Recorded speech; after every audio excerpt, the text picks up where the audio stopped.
Agosto de 1943, Quebec. La sala está tensa. El presidente Franklin D.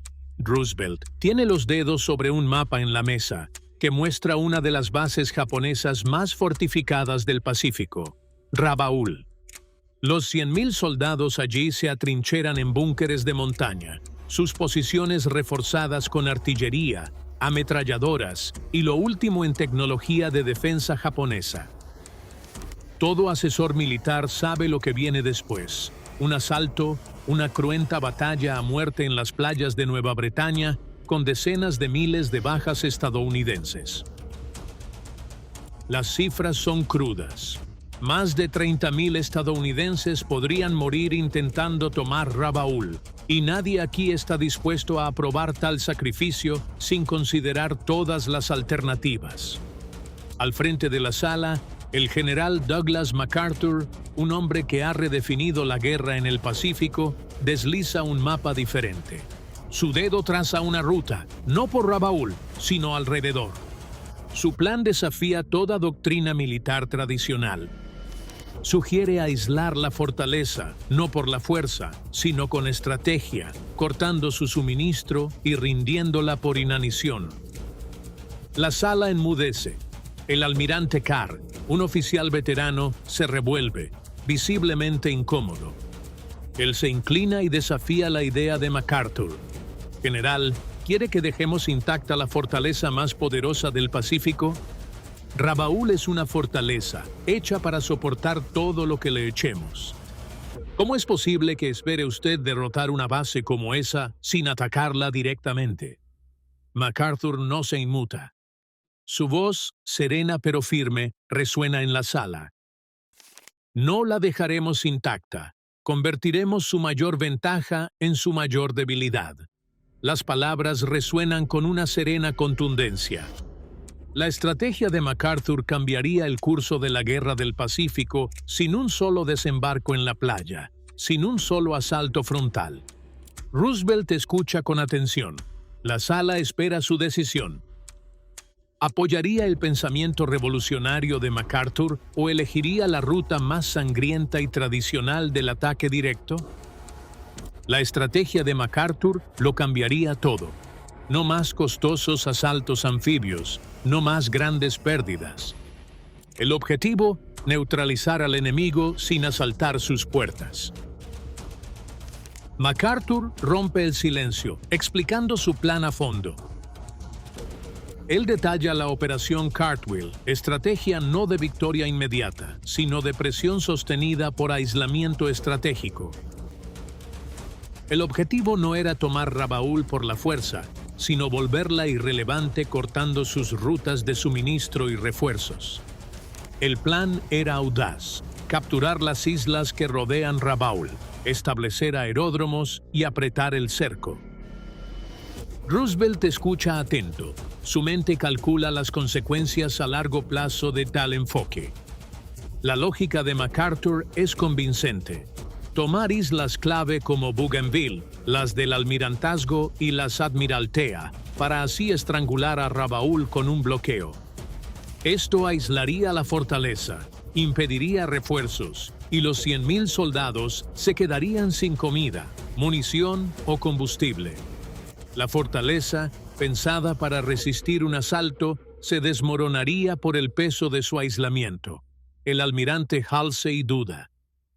General, nos está pidiendo que apostemos con las vidas de miles de soldados estadounidenses. Durante años nos han enseñado que para derrotar al enemigo hay que destruir su bastión. Si dejamos Rabaul intacta, corremos el riesgo de que se convierta en un centro de resistencia que podría durar meses, quizá incluso años. Pero MacArthur se mantiene firme, detallando la vulnerabilidad del sistema de suministros japonés. Rabaul consume más de 4,000 toneladas de suministros al día: comida, municiones, combustible. Todo llega por mar y aire. Al tomar islas clave en torno a Rabaul, Estados Unidos dominaría aguas y cielos, cortando toda línea de suministro. El plan de MacArthur no era destruir Rabaul, sino rendirlo por inanición. Imaginen, continúa MacArthur, el impacto psicológico para el enemigo. Sabrán que están atrapados. Su emperador no podrá salvarlos. La guarnición capitulará por inanición, enfermedad y desesperación. Y no perderemos ni un solo soldado en el proceso. La sala queda en silencio mientras asimilan la propuesta de MacArthur.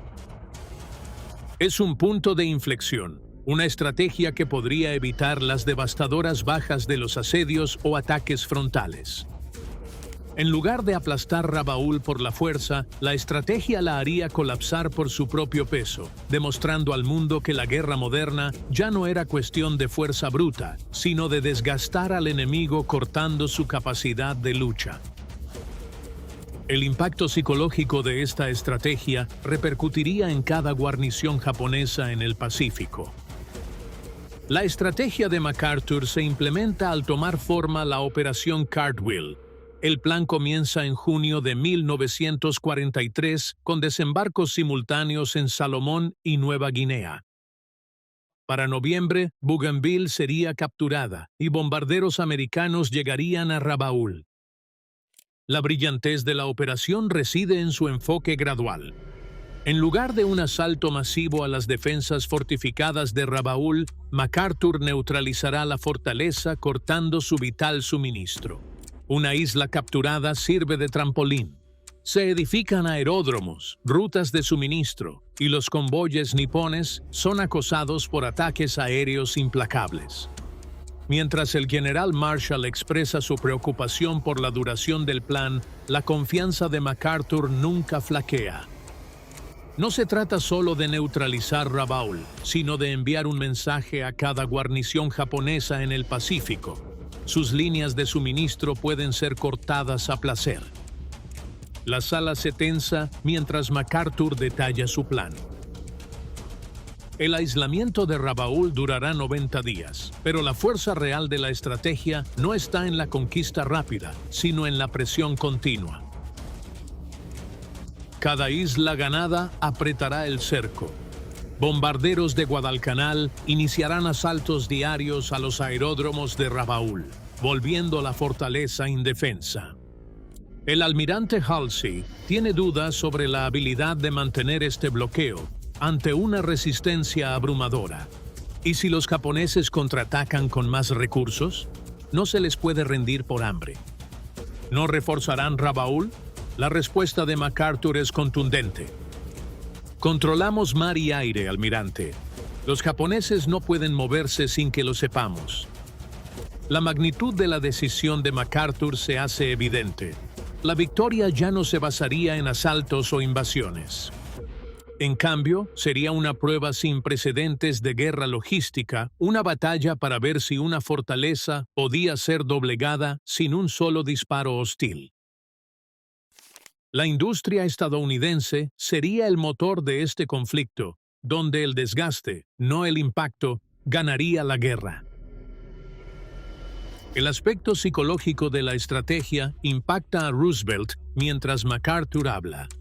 Al aislar Rabaul, los japoneses se desmoralizarán y su moral se desmoronará bajo la gran presión del aislamiento.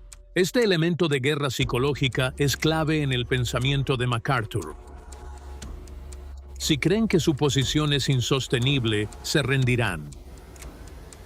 Roosevelt examina los detalles de la operación, sabiendo que si el plan de MacArthur funciona, revolucionará la forma de combatir las guerras y podría acortar el conflicto por años. El concepto de aislar fortalezas sin confrontación directa es revolucionario, pero la pregunta persiste: ¿funcionaría tan perfectamente como se planeó? ¿Probaría esta lenta estrategia de desgaste ser tan exitosa como sugiere la teoría? El tiempo diría, pero la decisión de Roosevelt era inevitable. La operación Cartwheel comenzó, y el futuro de la Guerra del Pacífico se forjaría no en asaltos épicos a las playas, sino asfixiando lenta y metódicamente las fortalezas vitales de Japón. Al acelerarse la operación Cartwheel, el aislamiento de Rabaul se vuelve una soga asfixiante. Para diciembre de 1943, Rabaul experimenta los primeros bombardeos significativos, con bombarderos americanos de Bougainville, desde bases recién establecidas, atacando su puerto y sus aeródromos. La intensidad de los ataques refleja la estrategia. Al bombardear las rutas de suministro, privas al enemigo de su sustento sin combate directo. Tales ataques, aunque devastadores, son solo parte del panorama general. La clave de MacArthur es bombardear continuamente la infraestructura de la isla. Cada ataque interrumpe las operaciones japonesas, mermando su voluntad de luchar. Los barcos con suministros vitales, como combustible y alimentos, son interceptados por la aviación estadounidense, causando serios reveses logísticos a la guarnición japonesa. Rabaul, antes fortaleza invencible, sufre bombardeos y bloqueos incesantes. Las rutas de suministro japonesas, antes activas, son gradualmente desmanteladas por ataques submarinos estadounidenses que apuntan a buques mercantes, mientras que incursiones aéreas paralizan puertos. El asedio toma forma. Para la guarnición japonesa en Rabaul, la vida se vuelve una lucha constante por la supervivencia. El optimismo inicial japonés decae conforme la realidad del aislamiento se asienta. La vigilancia aérea revela el gradual declive de las fuerzas japonesas. La falta de combustible se siente semanas tras el bloqueo. Los aviones están en tierra, y los que aún vuelan son más vulnerables a los interceptores estadounidenses. Los barcos de suministros que logran atravesar el bloqueo son muy pocos y esporádicos. Las raciones escasean. En enero de 1944, tropas niponas sufren desnutrición. Las reservas de medicina, comida y equipo básico disminuyen. La antaño inexpugnable fortaleza empieza a flaquear. En respuesta, los comandantes japoneses, liderados por el general Imamura, se dan cuenta de que enfrentan algo que nunca anticiparon: un desgaste lento y metódico que acabaría por doblegarlos, incluso sin una invasión estadounidense. Rabaul, con sus fortificaciones, se convierte en prisión, y los soldados, en sus muros, mueren de inanición. La presión psicológica surge y la moral de las tropas se desploma. Las deserciones se incrementan y muchos soldados, desesperados, recurren a huertos y recolección para sobrevivir. El bloqueo y bombardeo continuo no son meras tácticas militares. Son una guerra de desgaste destinada a quebrar el espíritu de la guarnición japonesa.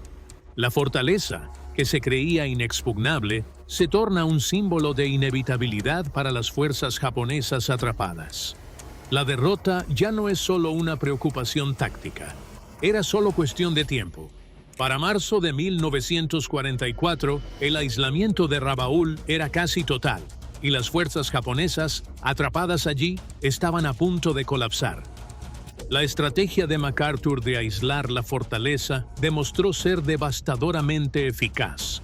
La combinación de bombardeos, bloqueos submarinos y la captura sistemática de las islas circundantes ha paralizado la capacidad de Rabaul para funcionar como un activo estratégico para Japón.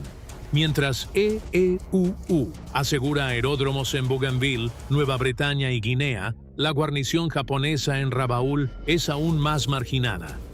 La realidad diaria de la escasez comienza a pasar factura. La infraestructura militar de la isla, antes vibrante, es ahora una sombra de lo que fue.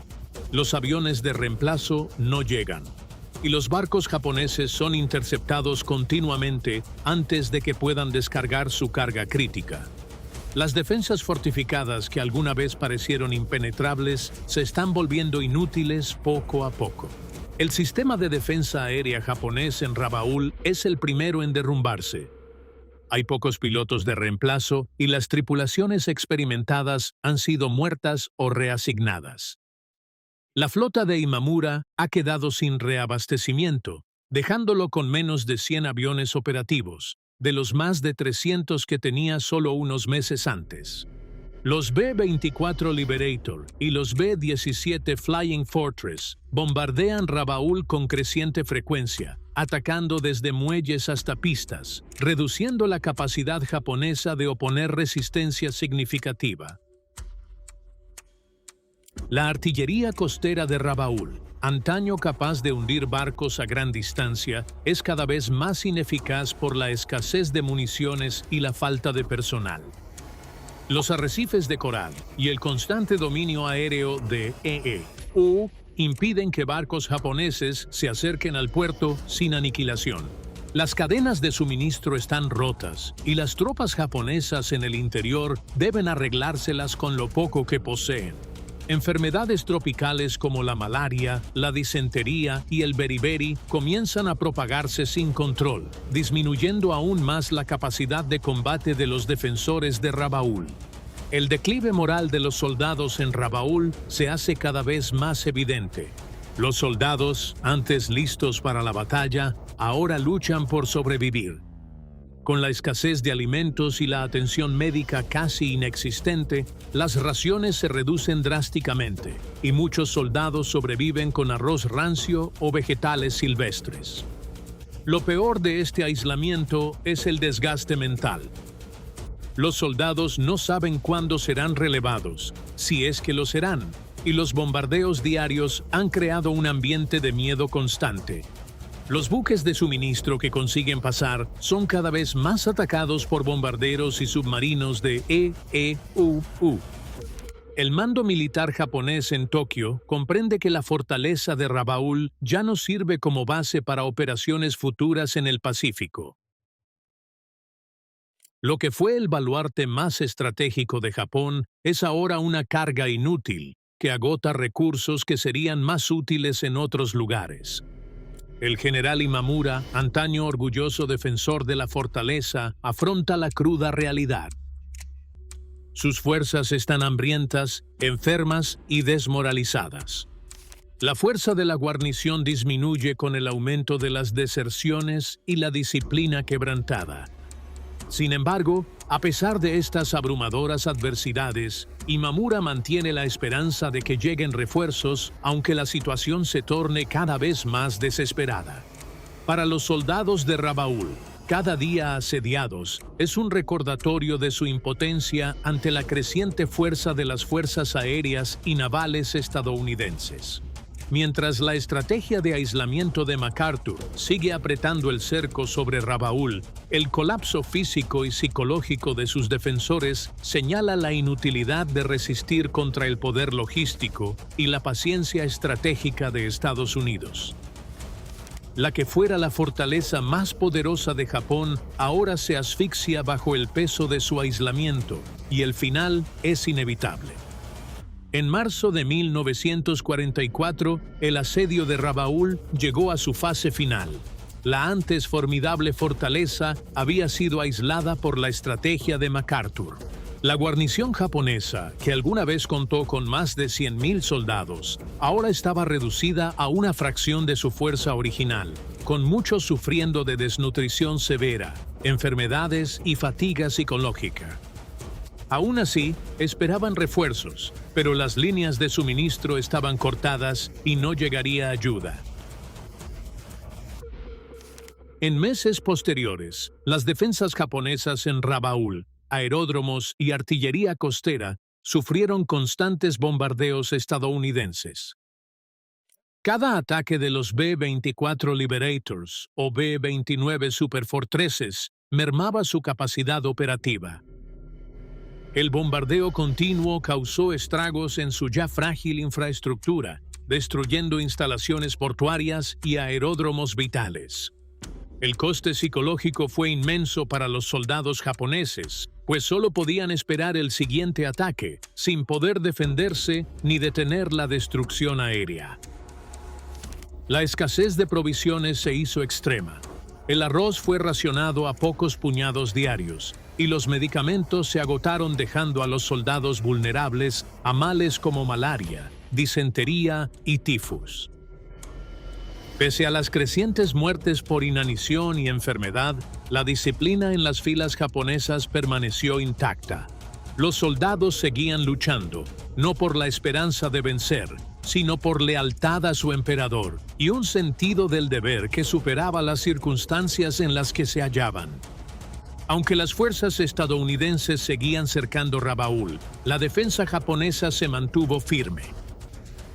El general Imamura, comandante de las fuerzas japonesas en Rabaul, seguía reforzando la creencia de que la rendición no era una opción, a pesar de las crecientes señales de una derrota inevitable. Sus órdenes a las tropas fueron claras: aguantar al máximo y mantener el honor de las fuerzas imperiales, incluso cuando la situación se tornaba más desesperada. Para marzo de 1944, las defensas de Rabaul cedían ante la estrategia de desvío de MacArthur. La fortaleza, antes un símbolo del poder japonés, es ahora un lastre, aislada de refuerzos y suministros. La superioridad aérea estadounidense impide a los convoyes japoneses reabastecer la fortaleza, dejando los aeródromos de Rabaul en ruinas tras incesantes bombardeos. La una vez poderosa guarnición japonesa, que contaba con más de 100.000 soldados al comienzo del asedio, ha quedado reducida a menos de 30.000 hombres con capacidad de combate. Los soldados en Rabaul, padeciendo hambre, enfermedades y tensión, han pasado de élite a solo supervivientes. Sin suministros, les cuesta adaptarse. Huertos se plantaron en cráteres de bombas, y materiales recuperados de aeronaves siniestradas se utilizaron para herramientas básicas. La moral estaba muy baja. Los soldados, leales a su emperador, ahora dudaban del sentido de su combate. Para marzo de 1944, la superioridad aérea y el bloqueo hicieron mella. El impacto del bombardeo y el aislamiento era evidente. Los soldados desesperan conforme su eficacia en combate mengua.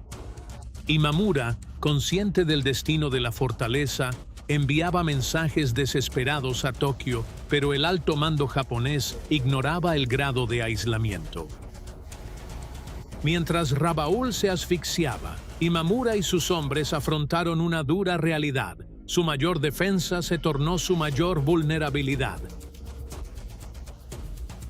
Este asedio aislante demostró que la guerra moderna no consiste en destruir fortalezas, sino en un desgaste estratégico que ahoga al enemigo desde dentro. La otrora inexpugnable fortaleza se volvió prisión condenada por la brillante estrategia de control aéreo y marítimo de MacArthur. El asedio de Rabaul demuestra que en la era de la guerra moderna no prevalece la posición más fuerte, sino aquella capaz de cortar el sustento vital de su oponente. En junio de 1945, el destino de Rabaul fue sellado.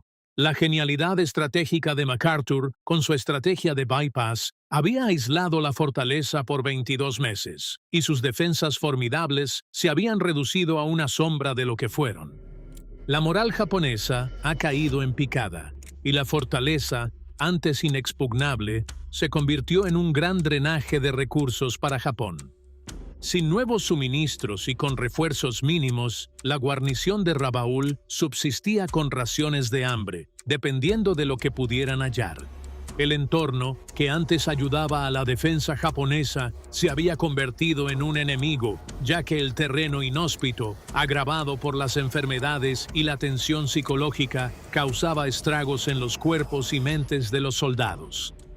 El 6 de agosto de 1945, tras 22 meses aislado, el general Imamura debe enviar un pedido de rendición por vías neutrales. El mensaje lo dice todo sobre el fracaso total de la posición militar de Japón.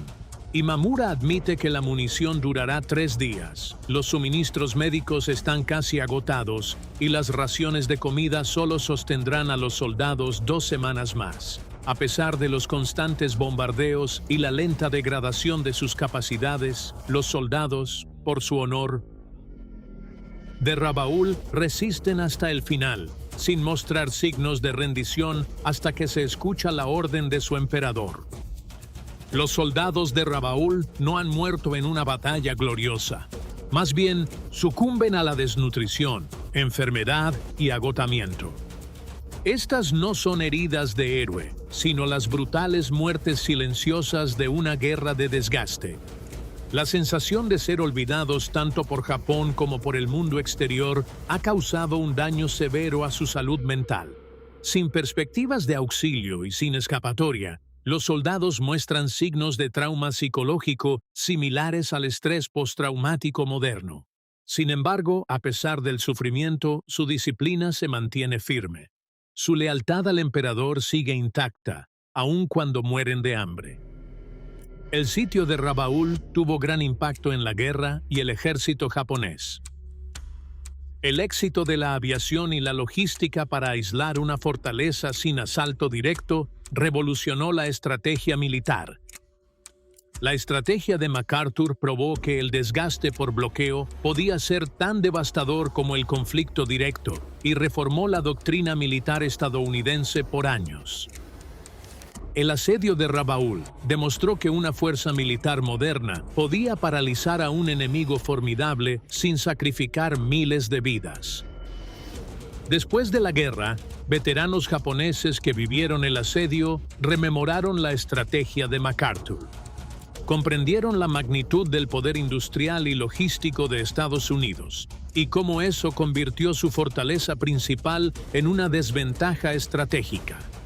Hasta el emperador Hirohito admitió que la escasez de recursos de Japón y su falta de adaptación a la guerra moderna causaron su caída.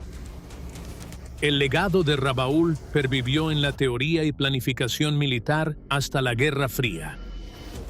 Las tácticas de bloqueo, originadas en el Pacífico, se usaron en conflictos posteriores, mostrando una evolución de la guerra más allá del asedio clásico. La inanición del enemigo con bajas mínimas se volvió esencial para la doctrina militar de EE-U, y con esto influyó en los futuros conflictos militares. Al final, la rendición de Rabaul no fue una victoria tradicional. Fue el resultado de paciencia, precisión y un aislamiento estratégico, un testamento de la naturaleza cambiante de la guerra moderna.